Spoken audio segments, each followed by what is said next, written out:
appreciate you coming in, but it's tough times around here, and you're a big reason for the demise of yours truly, because you do owe me $1. And with owe you $1. The price of living here in New York City, you also told me it was going to be 100 pennies from when I beat you in a Super Bowl bet, and still I don't have that $1. So I have to beg for change now. Well, hopefully me coming down here to studio, I had a day off. I was in studio last night.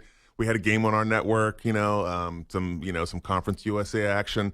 But hopefully coming down, this is an olive branch. Like this is me. That is true. I think this making is better. Things right. I think this is better than the $1. If I'm going to be honest with you, I'll still pay you that $1, but in the meantime, you can rest assured that I'm doing the right thing. It's been like 3-4 years. It has. You tell me that you're going to pay me that $1. That's like a girl saying, "Oh yeah, I'm going to call you back. Don't worry." But aren't you encouraged that I'm actually here in studio though? Isn't that cool? You're teasing us a little bit. That's what you're doing. Let me start you off with Alabama A&M. I think everyone's trying to figure out still what is the Alabama offense. And then for A&M, I know they lost their quarterback, but Max Johnson has experience before going back to his days at LSU. But A&M's a team that has a lot of talent, and we're all wondering if they could put it together. A&M, Alabama is one of those matchups. It's like when you look at conference play across the country, there's somebody who has everyone's number. Okay, and conference games are always tricky. Every championship that you see someone hoisting a trophy at the end of the season, there was a conference game that they probably should have lost. And it was someone that had no business being on the same field with them from a, factual standpoint, like where they are, what their record is, how many yards, points per game, all those things. But they play this team that they know and then they see every year. They just play them tough because they have their number. Texas A&M is that team for Alabama and has been a thorn in their side for the last couple of years. I think largely because of their ability to match up from a physical standpoint.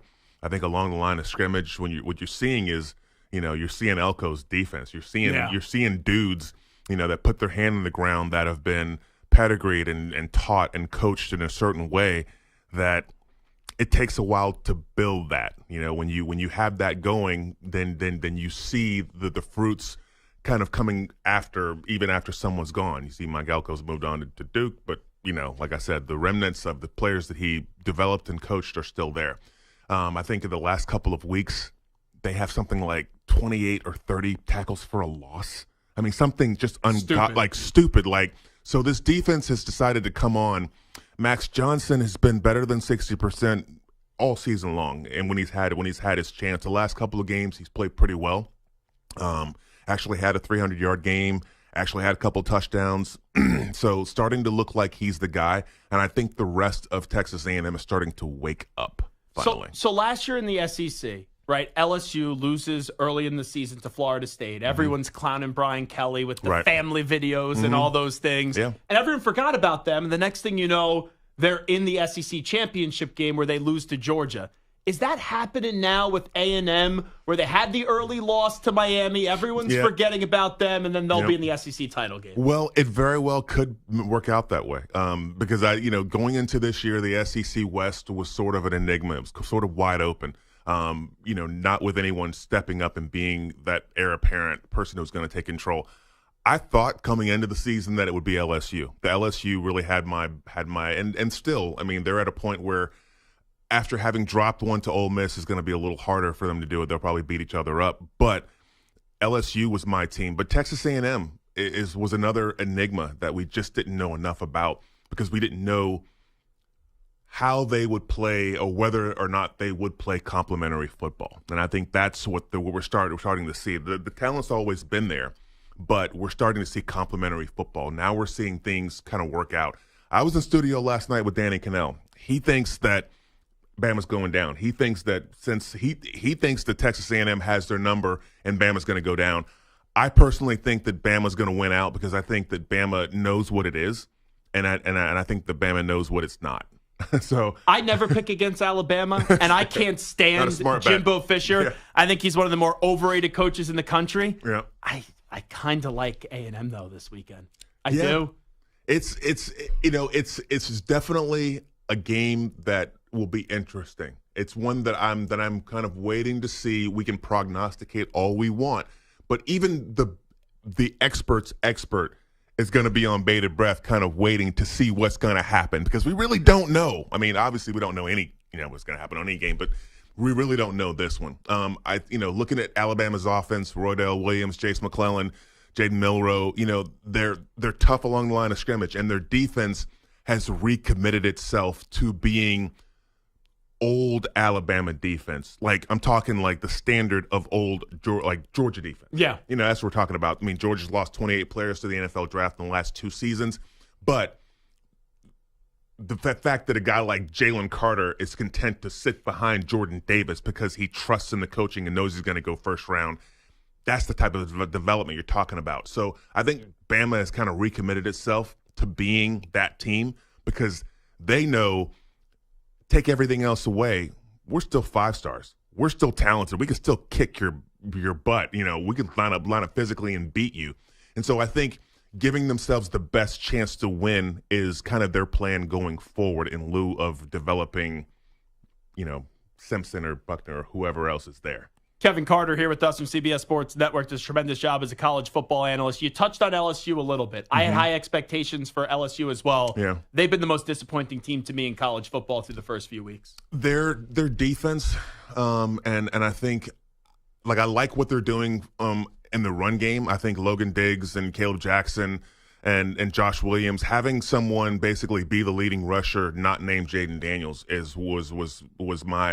was the thing that I had the biggest problem with last year. I mean, Jaden Daniels he's dynamic. He's amazing. He's a one-man wrecking crew, but you can't put your quarterback in harm's way that much. He can't be your bread and butter, because you need some bread and butter when people take away your bread and butter. So I like what they've been doing on the ground in terms of not, running him so much, but their defense came up short this past weekend at Ole Miss. I mean, you give up that many points.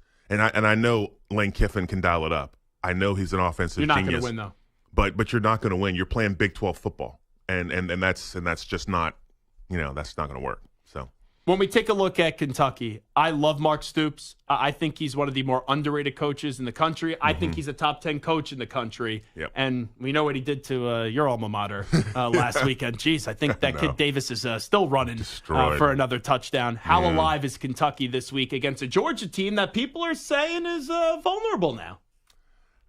I think it's a farce. I think, and I sat in studio last night, and don't get me wrong, we're paid to be objective, and we're paid to truly investigate. And as much as I can give credit to, Ray Davis is averaging about $118 a game. They're turning in the Wildcats are rushing for about 170 yards per game. Their offensive line is stout. Their defensive line is stout. They're physical. They're built the right way. There's so many great things about what they're doing. Devin Leary's not wowing me at quarterback. Okay, and to me, when you talk about making hay against Georgia, we act like Georgia's vulnerable. We act like that's actually a thing. Like, okay, vulnerability when you throw two different running quarterbacks and an offense they've never seen or don't know what to think of in Auburn, yeah, you're going to have some success for a little while. When Spencer Rattler comes out and he's throwing it all over the yard, he's a good quarterback who can process. You face a quarterback like that, he's going to have some success for a half, and then they make adjustments, and then we come back down to reality, and I think we've seen that. But Georgia is not worried about us saying that they're vulnerable. It's the same way that we talked about the Chiefs last year in the NFL. They're vulnerable. They won the Super Bowl. They don't care. They're right now, they know they have Carson Beck. They know they don't have Stetson Bennett. They know they don't have the 29 guys that are playing on Sunday right now from the last 2 seasons. But what they do have is a type of buy-in from 4- and 5-star dudes like Jalen Carter who were waiting their turn, and now it's their shot. And they're every bit as talented as the guys who came before them. And we're seeing them be realized every weekend, and we're seeing them feather and basically take the evolutionary process of their quarterback, Carson Beck, slowly. He doesn't have to be the guy. He doesn't have to be the guy right now. He doesn't have to win games. We'll outpace you for a half, and then we'll beat your ass in the second half, and you'll lose the game. They're content to do that. Are they, to you, still the best team in college football? Until someone says different, yes. Because you can't make them – I haven't seen them have to win a game a different way. No, it's a fair point that you bring up. To be the champ, you got to beat the champ. We could talk about Michigan. We could talk about the Pac-12. You got to find a way to beat Georgia. And if you don't push him off his perch or make him change his course, he can basically still do the same thing he was doing and develop his quarterback. They can develop their quarterback at their own pace because no one's making them move. And the schedule for them stinks. The schedule is they're going to ride into the SEC championship game, and it's going to be easy. And I mean, but I think that kind of hurts the SEC, though, in terms of, the scenario of them possibly getting 2 teams in. I think that's done. I think you won't have, after a while, you won't have significant representation in the SEC or in the top 25 of SEC teams like you will, let's say, the Pac-12 right now. Let's say some other conferences. Big Ten, you could have 2 teams to get in again. Big Ten, you could very well have 2 teams to get in because you're going to have 2 elite teams at the end of the season that will be left standing, and whether it's Michigan or the Ohio State University. But you don't have that in the SEC. The SEC is going to cannibalize itself, and teams are going to overachieve, and some teams are going to underachieve like LSU and get beat by someone that maybe they shouldn't lose to, and it's too hard. But that's where I think this year this is different. I think in years past we've said, the SEC, everything runs, and I don't think the SEC is that strong. The quarterback play just isn't there across the league. Wrap it up with Kevin Carter. Who wins Red River this week between Oklahoma and Texas? I've got Texas. I do think we've been sleeping on Oklahoma, and I said as much. I think that, look, when you look at their defense, they came into last weekend giving up about 8.5 points a game. Dylan Gabriel is slinging it, 75% efficient. He's only thrown a couple of interceptions, and he's got over 1,500 yards. This team is built right, but they're not elite, I think, in all the ways that Texas is elite. I think Texas, you saw the physicality along the line of scrimmage, and that's the one common denominator that I don't quite think this Oklahoma team is ready for.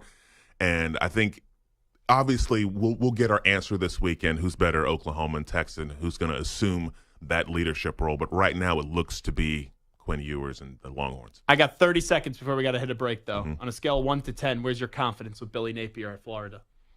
My confidence with Billy Napier is a 10 because I like him.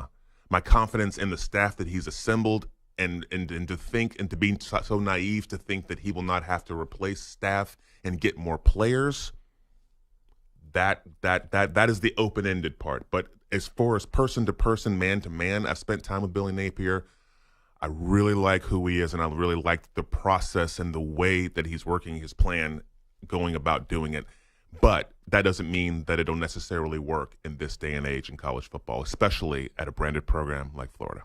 He is Kevin Carter. It's a great job, CBS Sports Network. I have exonerated you from the dollar. I do not need the dollar anymore. This is made up for it coming in studio. Always great to see you, my friend. Give me your Venmo. I'll pitch you. I thought it was 100 pennies, my friend. It keeps changing.